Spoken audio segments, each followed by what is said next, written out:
الحمدللہ رب العالمین والصلاة والسلام علی اشرف الانبیاء والمرسلین وعلی آلہ واصحابہ اجمعین اما بعد فاعوذ باللہ من الشیطان الرجیم بسم اللہ الرحمن الرحیم اذ یقول لصاحبہ لا تحزن ان اللہ معنا آمنت باللہ صدق اللہ العظیم الصلاة والسلام علیک یا سیدی یا رسول اللہ وعلی آلک واصحابک یا حبیب اللہ۔ محترم محتشم سامعین و ناظرین، السلام علیکم ورحمۃ اللہ وبرکاتہ۔ سعیدی میڈیا کے ذریعے ایک مرتبہ پھر ہفتہ وار پروگرام فہم دین کے سلسلے میں آپ کی خدمت میں حاضر ہیں۔ قرآن مجید فرقان حمید کی سورۃ توبہ کے چند کلمات تلاوت کیے ہیں۔ اللہ رب العزت نے ارشاد فرمایا اذ یقول لصاحبہ لا تحزن ان اللہ معنا، کہ جب وہ اپنے ساتھی سے کہہ رہے تھے لا تحزن، تو غم نہ کر، ان اللہ معنا، بے شک اللہ ہمارے ساتھ ہے۔ یہاں اس آیت مبارکہ میں خالق کائنات نے جب نبی پاک صلی اللہ علیہ وسلم حضرت ابوبکر صدیق رضی اللہ تعالیٰ عنہ کے ساتھ غار ثور میں تشریف فرما تھے اور کفار حضور علیہ السلام کو تلاش کرتے کرتے غار کے دروازے پر پہنچے، تو حضرت ابوبکر صدیق رضی اللہ تعالیٰ عنہ کے دل میں جب خوف پیدا ہوا، خوف اپنی ذات کا نہیں تھا، خوف نبی پاک صلی اللہ علیہ وسلم کے متعلق تھا۔ اگر کافروں نے نیچے جھانک کر دیکھ لیا تو ہم ان کو نظر آئیں گے، تو اس وقت رسول پاک صلی اللہ علیہ وسلم نے اپنے یار غار کو تسلی دیتے ہوئے ارشاد فرمایا لا تحزن ان اللہ معنا، کہ ابوبکر اگر یہ کافر تلاش کرتے کرتے غار کے دروازے پر پہنچ چکے ہیں تو غم نہ کر، ان اللہ معنا، بے شک اللہ تعالی ہمارے ساتھ ہے۔ تو قرآن پاک کے اندر کہیں اللہ تعالیٰ نے صدیق اکبر کی صداقت کو بیان فرمایا، کہیں صدیق اکبر رضی اللہ تعالی عنہ کی سخاوت کو بیان فرمایا، اور کہیں اللہ رب العزت نے صدیق اکبر رضی اللہ تعالی عنہ کے تقوی کو بیان فرمایا۔ تو یہاں اس آیت مبارکہ میں اللہ تعالیٰ نے سیدنا صدیق اکبر رضی اللہ تعالیٰ عنہ کی صحابیت کو ذکر فرمایا ہے۔ نبی پاک صلی اللہ علیہ وسلم کے 1,00,000 سے زیادہ صحابہ کرام ہیں۔ ہر صحابی کی صحابیت حدیث سے یا تاریخ سے ثابت ہے۔ حضور کے صحابہ میں صرف واحد شخصیت حضرت ابوبکر صدیق رضی اللہ تعالی عنہ ہیں جن کی صحابیت حدیث سے نہیں قرآن سے ثابت ہے۔ سیدنا صدیق اکبر رضی اللہ تعالی عنہ وہ بابرکت ذات ہیں حضور کے صحابہ میں جن کو سب سے زیادہ رسول پاک صلی اللہ علیہ وسلم کی رفاقت نصیب ہوئی ہے۔ بعض صحابہ کو ایک لمحے کی رفاقت ملی، بعض کو 1 دن کی، 1 مہینے کی، بعض کو سال کی۔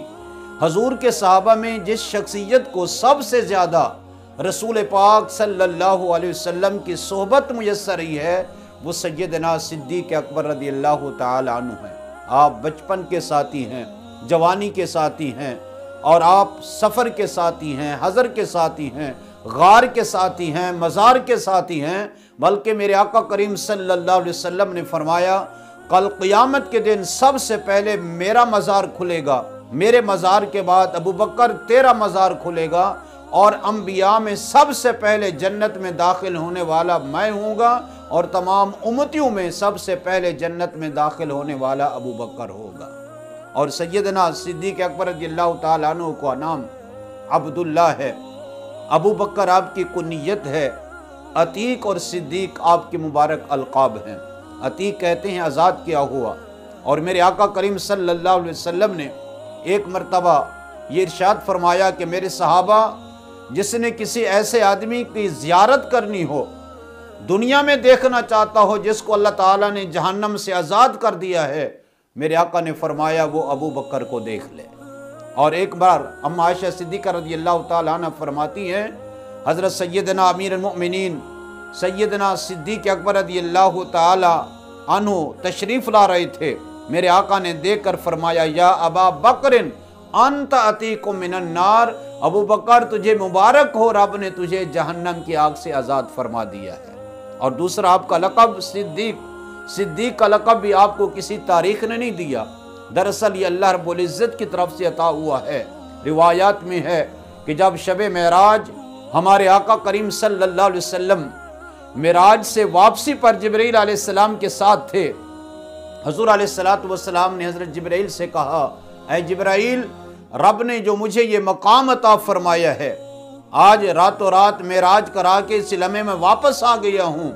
جب اس کا ذکر اپنی قوم سے کروں گا میری قوم میرے اس واقعے کی تصدیق نہیں کرے گی، ان قومی لا یصدقونی،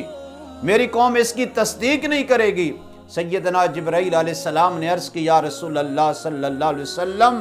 یصدقک ابا بکر وہو صدیق، فرمایا کہ اور تصدیق کرے یا نہ کرے ابو بکر آپ کی تصدیق کریں گے اس لیے کہ وہ صدیق ہیں۔ اور ایسا ہی ہوا کہ حضور علیہ السلام جب صبح کو واقعہ معراج بیان کیا تو ابو جہل دوڑتا ہوا سیدنا صدیق اکبر رضی اللہ تعالیٰ عنہ کے گھر پہنچا اور جا کر کہا کہ ابو بکر تو ہر معاملے میں مجھے جھوٹا کہتا رہا، اپنے نبی کی ہر بات کی تو تصدیق کرتا رہا، آج اس نے ایسا دعویٰ کر دیا ہے، آج تمہیں دیکھتا ہوں تو اپنے نبی کی اپنے یار کی کیسے تصدیق کرتا ہے۔ سیدنا صدیق اکبر رضی اللہ تعالیٰ عنہ نے فرمایا اب وہ صدیق اکبر جو تمام سچوں میں سب سے زیادہ سچے ہیں، اور سامنے در پر وہ کھڑا ہے جو دنیا کا سب سے بڑا جھوٹا ہے۔ اور صدیق اکبر رضی اللہ تعالیٰ عنہ نے فرمایا بتا تو صحیح میرے مصطفیٰ نے کیا کہہ دیا ہے؟ ابو جہل نے کہا آج اس نے دعویٰ کیا ہے راتوں رات یہاں مسجد حرام سے مسجد اقصیٰ تک پہنچ گئے، ہم اگر جائیں تو کئی ہفتے لگ جاتے ہیں، وہ کہتے ہیں میں پہنچ بھی گیا واپس اسی لمحے آ بھی گیا، راتوں رات میں یہ سب کچھ ہو گیا، کیا آپ کی عقل تسلیم کرتی ہے؟ کیا ایسا ہو سکتا ہے؟ قربان جو صدیق اکبر رضی اللہ تعالیٰ عنہ کے عشق پر، حضور کی محبت پر، فرمایا کیا یہ بات میرے مصطفیٰ نے فرمائی ہے؟ ابو جہل نے کہا انہوں نے دعویٰ کیا ہے،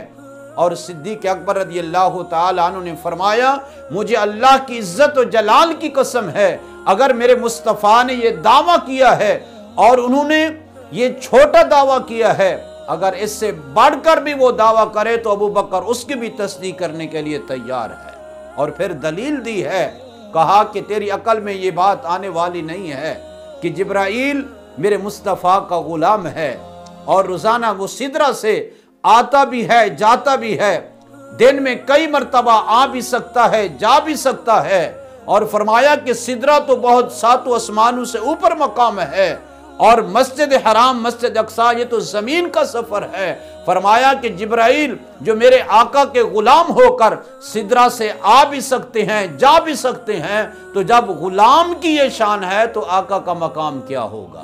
جب جبرائیل کے لیے یہ ناممکن نہیں ہے تو میرے مصطفیٰ کے لیے کیسے ناممکن ہے؟ اور اس کے بعد رسول پاک صلی اللہ علیہ وسلم کے بارگاہ میں جب ابو بکر پہنچے تو میرے آقا کریم صلی اللہ علیہ وسلم نے فرمایا ابو بکر تجھے مبارک ہو، تیرے رب نے تجھے صدیق کا لقب عطا فرما دیا ہے۔ اب جتنے بھی صحابہ ہیں اور حضور کی امت کے لوگ ہیں، ہر امتی جنت کا عاشق ہے، جنت کا مشتاق ہے۔ ابو بکر میرے مصطفیٰ کریم صلی اللہ علیہ وسلم کے وہ غلام ہیں جن کی جنت مشتاق ہے، جن کی جنت عاشق ہے۔ میرے آقا کریم صلی اللہ علیہ وسلم نے ارشاد فرمایا کہ کل قیامت کے دن جس نے کثرت کے ساتھ نمازیں پڑھی ہوں گی، فرمایا وہ باب الصلاۃ سے جنت میں داخل ہوگا۔ جنت کے 8 دروازے ہیں، جس نے کثرت کے ساتھ روزے رکھے ہوں گے وہ باب الریان سے جنت میں داخل ہوگا، اور جس نے کثرت کے ساتھ سخاوت کی ہوگی فرمایا کہ وہ باب الصدقہ سے جنت میں داخل ہوگا۔ نمازی کو باب الصلاۃ پہ کھڑا ہوا فرشتہ آواز دے گا تیرا دروازہ یہ ہے ادھر سے جانا ہے، روزے دار کو باب الریان پہ کھڑا ہوا فرشتہ آواز دے گا ادھر سے جا،